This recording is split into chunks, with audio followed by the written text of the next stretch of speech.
Current events are big business. Oh. Human beings take pleasure in listening to other human beings discuss recent topics in popular culture, even if they have no expertise on the specific topic. Will and Chad, you must now enter your astonishing opinions on the Alex Jones defamation trial.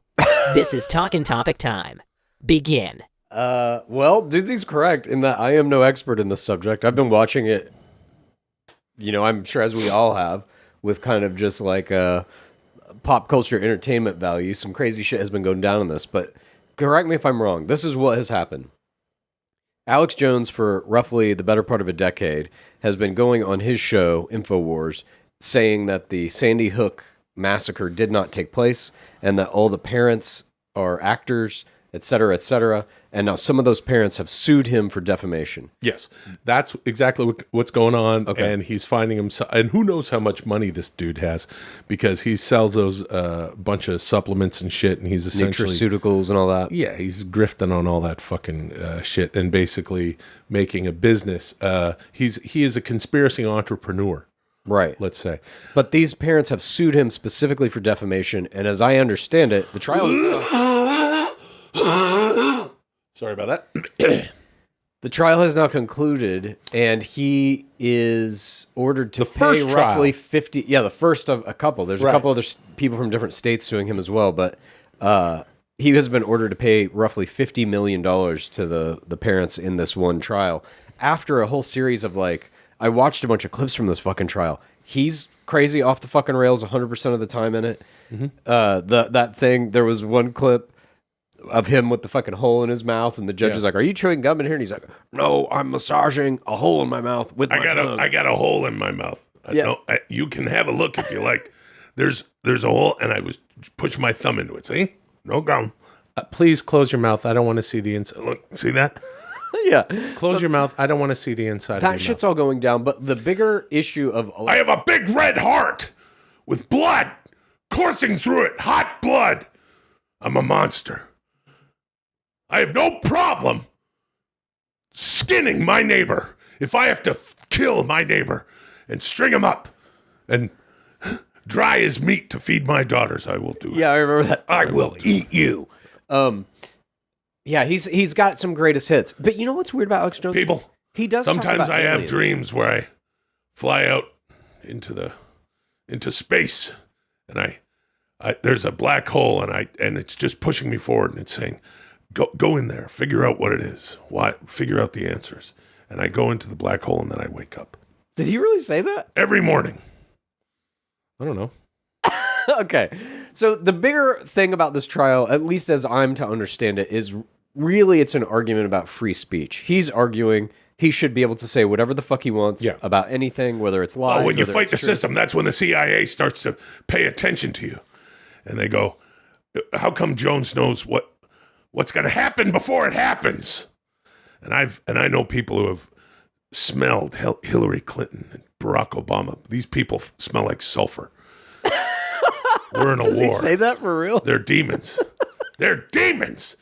And if they bathe by the lake, the water that seeps off their sulfur reptilian bodies is making the frogs gay. I remember that one. Gay frog. Okay, so yeah. So he has gone to this trial. God knows everything except where God came from. He's been ordered. God is the greatest AI that God has ever created. He's been ordered to pay these families $50 million.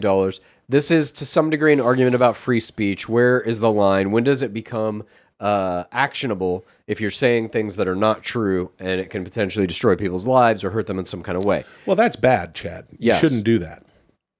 Swim towards the light. That's what we're learning here. I'm a humanist. I'm pro-human future.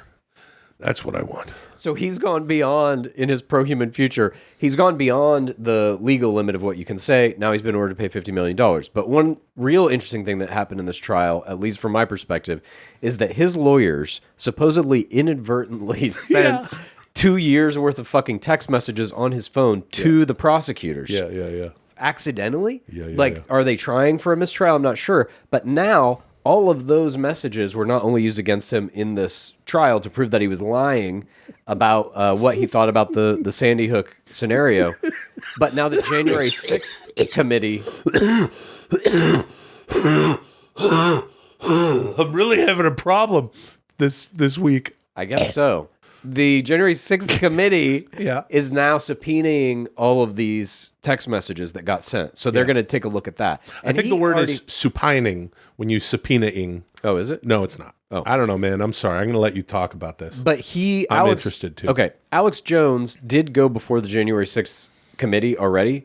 And supposedly he pled the fifth like 100+ times in his questioning with them. And they haven't shown any of that in the committee hearings? Not that I've seen. I was just reading some article about it the other day.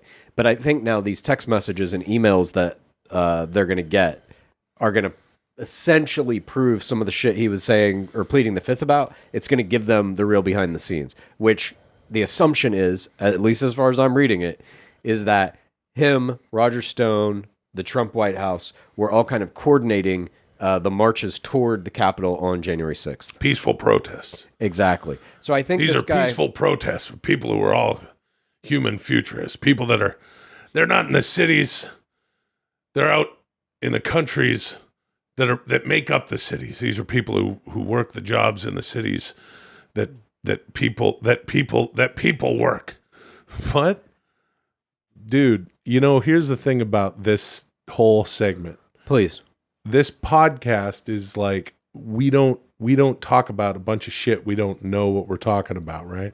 We kind of know about this though. No, we don't. I have a layman's understanding of it. That's what actually. That's what all podcasts are. I'm shaking Dudesy's hand on this because it's like, why the fuck are we talking about this stuff? We don't need to talk about this stuff. Everybody's talking about this stuff. Yeah, but that's what podcasts do wrong. It's like, hey, how about this Alex Jones shit? You're reading articles, you're just farting that out for everybody. Go read the fucking article. Why don't we just have a Dudesy reading list? You know what I'm saying? What I'm saying is this. Dudesy wants us to talk about things that we don't fucking know about. But Chad... We kind of do, though. Though that's what I'm saying, is you kind of know what you're talking about here. You and me, if we weren't sitting here right now recording an episode of Dudesy, you and me might be talking about this Alex Jones trial and being like, did you hear about this? Did you hear about this? And we throw out whatever details we know, try to come to a greater understanding. You do 10 minutes of your Alex Jones impersonation. Yeah, right. At Chad, just doing it. The ancient Egyptians, these are people how did you make a pyramid 600 feet high in the air with beams? Thousands of tons of rock. Alex, as crazy as you are, you do say some things that are kind of interesting in the realm of UFOs and aliens. These are people. These are beings that have constructed cities like Atlantis, which I have been to. They got a great lobster roll place in Atlantis that I've been to, and the way that they do the hollandaise sauce underwater is very different because you can't the custard. It's impossible to warm it up at depths of 5,000 feet in the Marianas Trench. You can't warm up hollandaise sauce. Atlantis is fully underwater. I thought maybe it had like an air pocket or something. Like an air bubble? Like it's in a cave or something. Yep. And it's in a cave. We call that a cenote, a grotto. A cenote in Spanish. Grotto in Italian. See, we didn't learn shit. Thank you. Moving on. Yeah, we had a conversation about the Alex Jones trial. And they make the frogs gay. They make the frogs gay. And they smell like sulfur. People, this is a war. This is a human war. And I'm for a human future. And if you look, you see that? I got a hole in my tooth. You see? I'm just shoving my tooth. Sit down, Mr. Jones. I'm just massaging the hole in my tooth. This is your Perry Mason moment. That fucking judge. I don't want to see inside your mouth. Close your mouth. I don't want to see the inside of your mouth. Sit down. It's like, what the fuck is our country, dude? When, like, back to back, we have this Johnny Depp, Amber Heard fucking thing, and now it's this Alex Jones thing. It's just one after another, like, circus performances with these defense attorneys making massive errors. Like, where are they finding these fucking people? For these high-profile trials, they just, like, get somebody who accidentally sends 2 years of your fucking text messages to the prosecutor after you've basically perjured yourself, saying, nope, those text messages don't exist. It's like, okay, but we're going to send 2 years worth of them. It's absolutely insane to me. Here's something that I would say that I don't know what the fuck I'm talking about, which is what Dudesy wants us to do, because this is a podcast after all. Is this something that people already say this all the time? You hear it 3 times a day. Everything's getting dumber. Everything's stupid. And I think that attorneys and shit like that, when they're in these high-profile cases, they're not dotting the I's and crossing the T's anymore. I know it's hard to get, I don't know, it's hard to get a killer attorney. It's hard. It's just money, though. The justice if you have enough system money. Well, he has a shit ton of money, so what's his fucking excuse? I don't know. These people are real morons. Yeah. I think they might have done it on purpose. I would like to, I'll tell try you and what. Force a mistrial or something. Here's what we got to do. Here's our call to arms. This is, Okay. If Dudesy can do anything, it's to do this. Somehow implant us as the attorney, you as the attorney for Alex Jones, and I sit in as Alex Jones, and we just see, and I'll get all geeked up, and I'll have he has that weird fucking beard, and his mustache is always a little short, and I'll get the wig and stuff, and we'll see if anyone can make a difference. Dude, and I will have Jones. my wisdom teeth pulled, even though they're still in there, just so that I can go, yeah, you see that? Look in there. You see that? That's sulfur. If you like Dudesy, here's what you do. Please tell a friend and rate and review. If you like Dudesy, here's what you do. Please tell a friend and rate and review. If you like Dudesy, here's what you do. Please tell a friend and